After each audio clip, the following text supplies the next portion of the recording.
So hello everybody, we're back again a couple days later after putting a brand new ignition module in this Toyota 20R motor.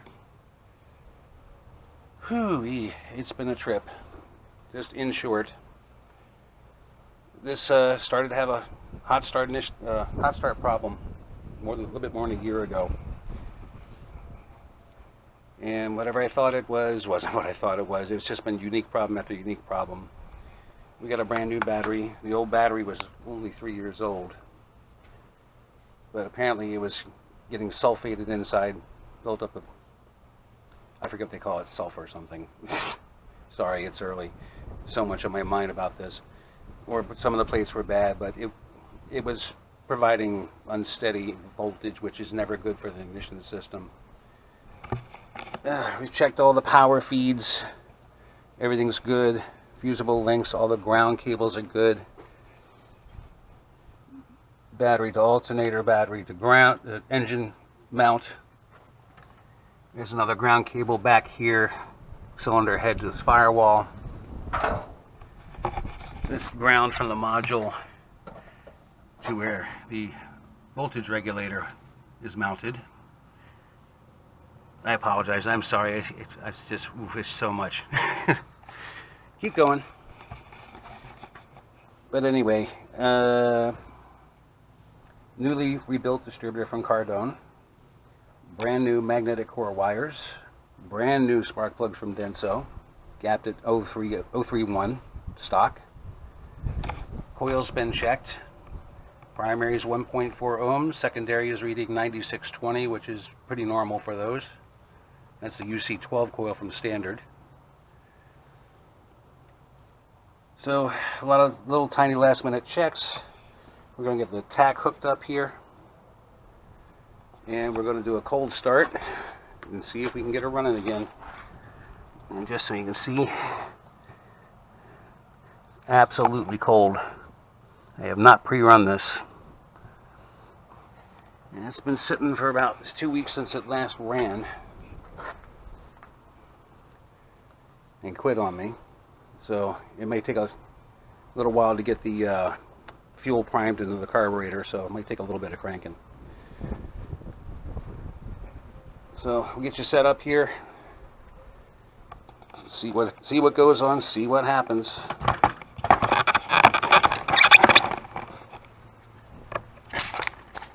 And hopefully you can see and hear everything. Oh yeah, wait a minute. Carburetor. That idle mixture screw right there. There's been some debate about it because it's not the same type of screw it was in the original. That's the way National Carburetor sent it to me. It may not make a difference at all. The baseline setting is supposed to be 1 3/4 turns out from lightly seated. Since this screw looks like it's more from the 22R and its baseline is 2.5, I'm going to go ahead and go with that. I already set it for 2.5 turns out. Once we get it running, we'll adjust it. We'll get the best lean idle on it. See how it goes.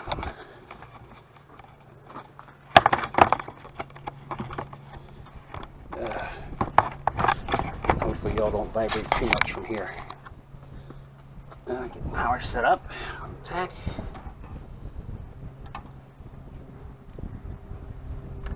Negative, positive. Keys. Here we go.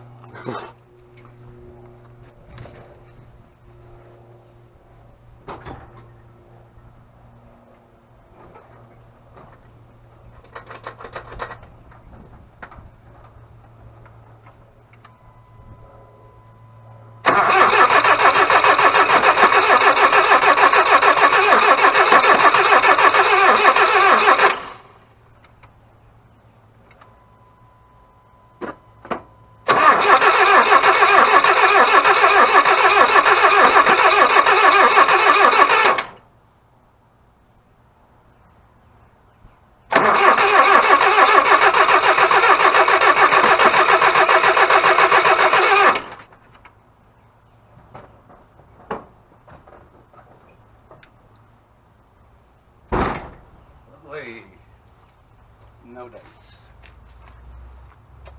Okay, so I'm going to have to do some more digging into this and see what's going on. Hang on. So, oh boy, yeah, it's always something, isn't it? Here's the thing. Out in the backyard, just to give you something to look at and listen to while I try to explain what the heck's going on with this. Some nice chainsaws going over there. Here's the thing, man. It's always tough learning about systems. When you think you know, you find out you don't know. And then you find out you don't know because the people that told you, who said they knew, didn't know. Sounds complicated, doesn't it? Yeah, I know. But let's get down to the basis of this. What happened was, all this hot start problem started. Apparently, it was a combination of the battery going bad prematurely, less than 3 years old, and the coil to distributor cap wire starting to develop a break inside the conductor. Now it was a carbon core wire, and it's got a fiberglass core with a lot of strands, and those strands started breaking down one by one. And when that happens, it creates some excess resistance. When you get excess resistance in the secondary side of the ignition circuit, the high voltage side, the 15 to 40,000 volts, that excess resistance causes the coil and the ignition module to work harder. It blew up a brand new ignition module that I had only run 3 times before for about an hour combined.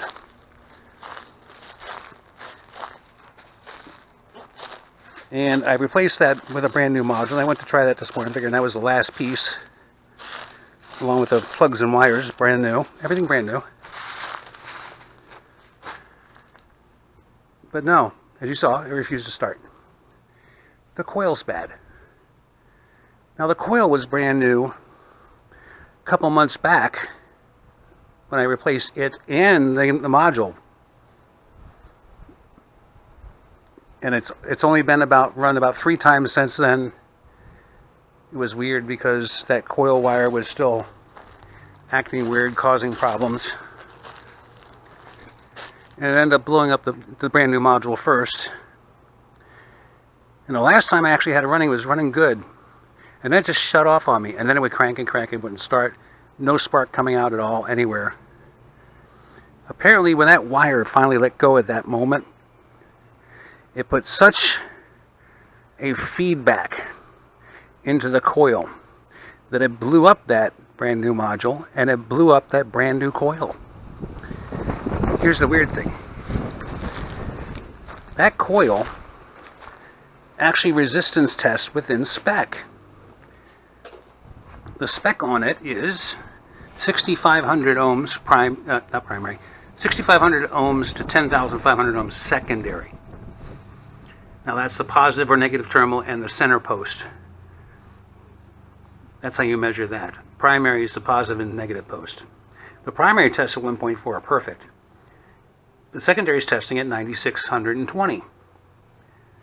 Well, okay, it's still about 1,000 ohms above the top end of the acceptable range, but it's putting out no spark at all. How is that possible? Well, it's possible if the coil's been stressed and if it's been heated.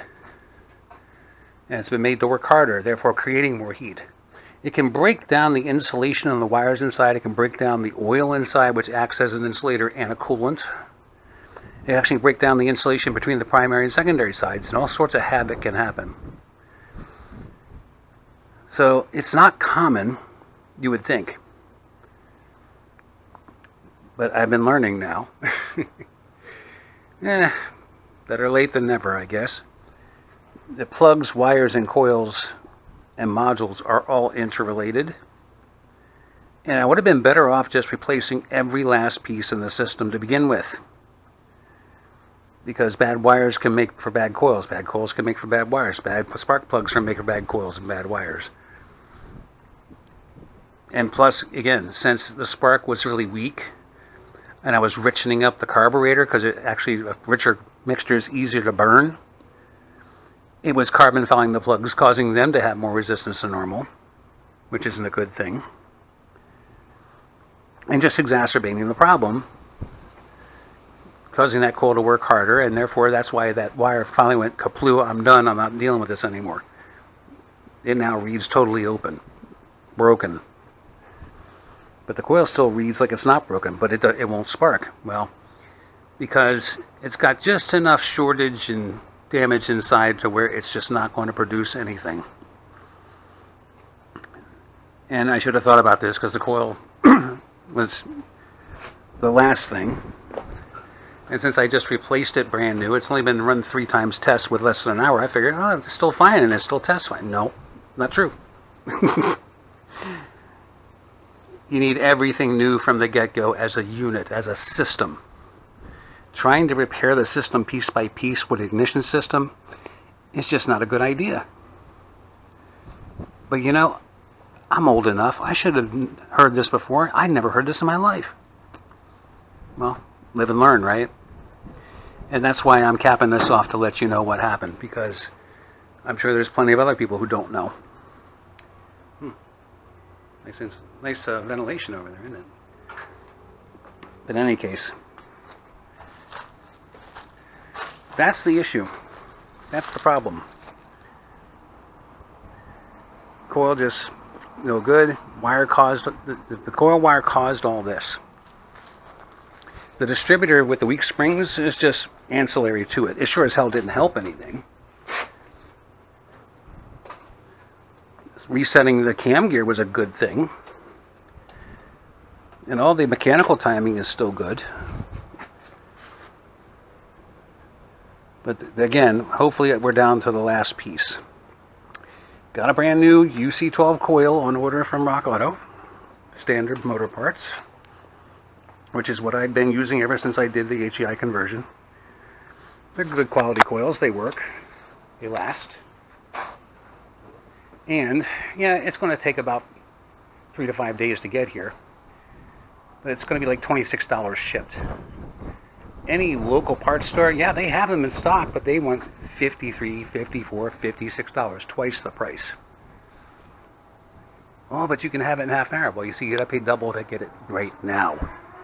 I'm not in a hurry. Like I said, this truck is not a daily driver for me. I only drive it like maybe once a week, once every 2 weeks, 10, 12 miles. No big deal. So I can afford to wait. And if you can afford to wait, Rock Auto is the best way to go. They will save you some money, and you will still get the quality parts. So anyway, I just wanted to jump back in and tell you what happened. And let you know what's probably going to happen. And that's getting that coil in and replacing it, and hopefully we're good then. We shall see.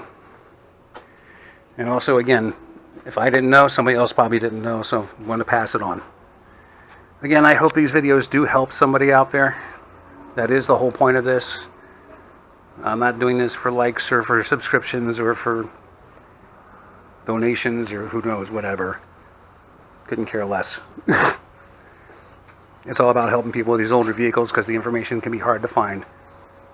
And I've been dealing with this particular truck for 25 years now, and extensively for about the past 12, 13 years. Rebuilding systems and digging and finding information and finding part numbers, all that stuff.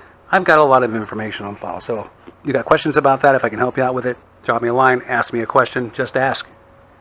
Be glad to help you out if I know. If I don't know, I'll tell you. But I'll try to find out for you, that's for sure. Goodness me, what a long trip it's been. Thanks for watching. Thanks for hanging out.